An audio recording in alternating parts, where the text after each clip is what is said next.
The overall goal of this procedure is to use rheological studies to evaluate the electrospinnability of biopolymers. This is accomplished by first preparing biopolymer dispersions in solvent. The second step is to run shear rheology tests on the dispersions. Next, the dispersions are subject to electrospinning and their electrospinnability is observed.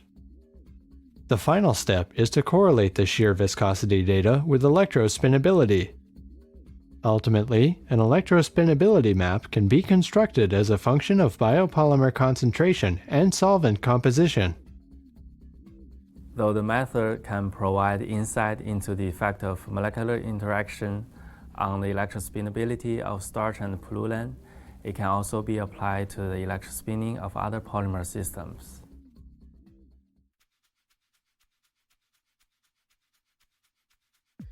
Begin the protocol by preparing a range of biopolymer mass concentrations.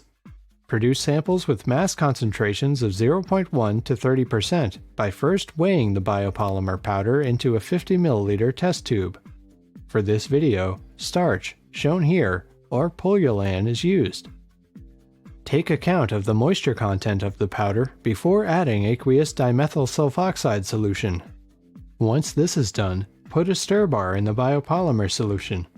Place the test tube in a beaker containing enough water to immerse the sample. Place this on a magnetic stirrer hot plate and start constant stirring while bringing the water to a boil. Maintain this for about an hour.